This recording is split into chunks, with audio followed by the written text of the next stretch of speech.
বিসমিল্লাহির রহমানির রহিম। আলহামদুলিল্লাহ ওয়াসসালাতু ওয়াসসালামু আলা রাসূলিল্লাহ ওয়া আলা আলিহি ওয়া সাহবিহি ওয়া মান ওয়ালা, আম্মা বাদ। প্রশ্ন করেছেন, আসসালামু আলাইকুম ওয়া রাহমাতুল্লাহি ওয়া বারাকাতুহু। সম্মানিত শাইখ, ওয়া আলাইকুম আসসালাম ওয়া রাহমাতুল্লাহি ওয়া বারাকাতুহু। অনেকে আরবি না জানার কারণে বাংলা উচ্চারণ দেখে তিলাওয়াত করে, ওভাবে কি পড়তে পারবে? জাযাকাল্লাহু খাইরান ওয়া ইয়্যাকুম। জি, এই প্রশ্নের উত্তরে সমস্ত আরব বড় বড় শাইখেরা একমত, তাদের কোনো দ্বিমত দেখি না যে কোরআনে কারীম আরবি ভাষায় নাজিল হয়েছে, বিলিসানিন আরবি মুবিন, ইন্না আনজালনাহু কুরআনান আরাবিয়্যান লাআল্লাকুম তাকিলুন। তো কোরআনে কারীম যেটা আরবিতে লেখা সেটা হচ্ছে আল কোরআন। এটাকে অন্য ভাষায়, আরবি ভাষাটা থাকবে অন্য ভাষায় উচ্চারণ করে পড়বে, এটা জায়েজ নয়।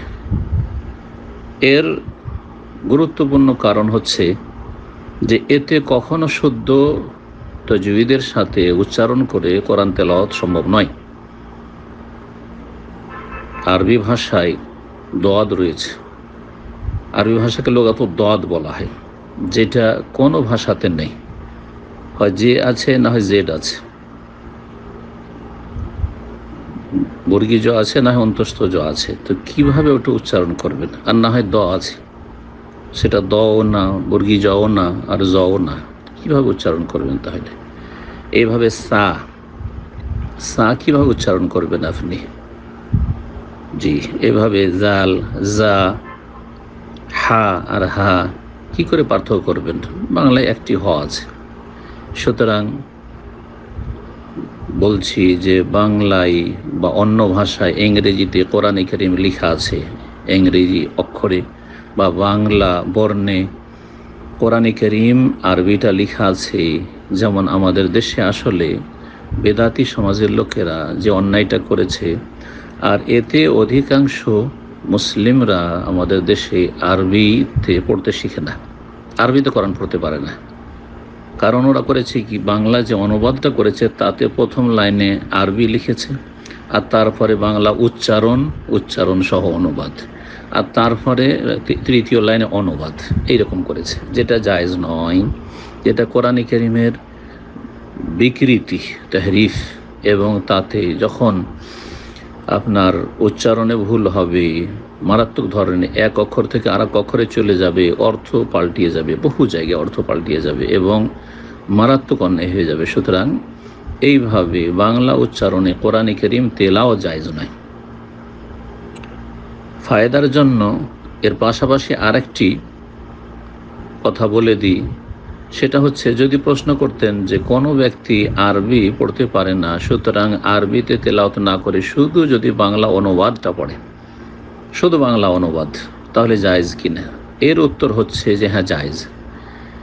শুধু বাংলা অনুবাদ কেউ যদি পড়ে, আল্লাহ রাব্বুল আলামিনের কালাম বাণী বোঝার চেষ্টা করলো, সেই জন্য সে অনুবাদ পড়েছে, তাফসীর সহ পড়লে সবচেয়ে ভালো, বিশদভাবে জানতে পারবে।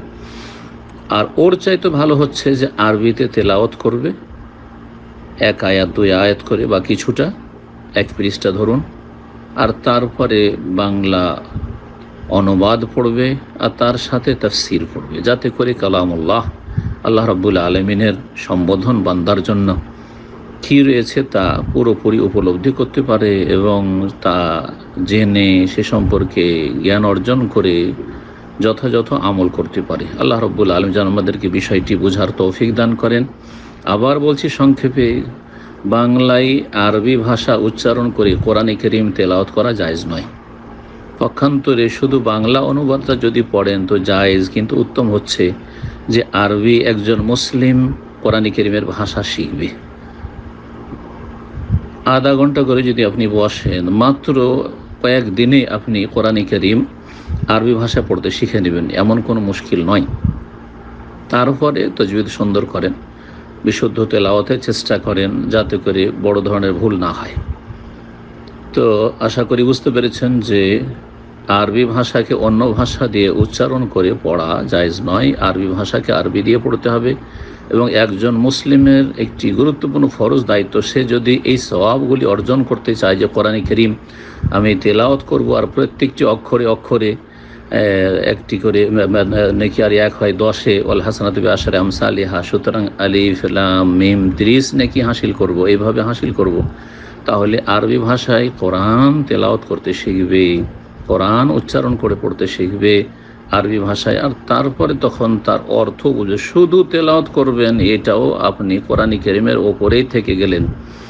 যেমন কোনো ফলের যদি ওপরে থেকে যান, ভিতরের স্বাদ যদি গ্রহণ না করেন তো কিছুই পেলেন না আপনি। যেমন ডাব, নারিকেল, ঠিক ওই রকমই শুধু যারা তেলাওয়াত করে তাদের অবস্থা হচ্ছে ডাবের ওপর থেকে কামড় দেওয়া। শুধু ওপর থেকে কামড় দেবেন না, বরং ডাবের ভিতরে সুস্বাদু পানীয় আছে যেটা বড় উপকারী। কোরআন কারীমের অর্থ বুঝবেন, তাফসীর বুঝবেন, গভীরভাবে চিন্তা করবেন, তাদাব্বুরে কোরআন করবেন, আল্লাহ রাব্বুল আলামিনের সম্বোধন হ্যাঁ করো অথবা করিও না, না এসব বোঝার চেষ্টা করবেন এবং এই মন মানসিকতা নিয়ে যে এর উপর আমল করব। আল্লাহ রাব্বুল আলামিন যেন আমাদের সকলকে তৌফিক দান করেন। ওয়া জাযাকুমুল্লাহু খাইরান।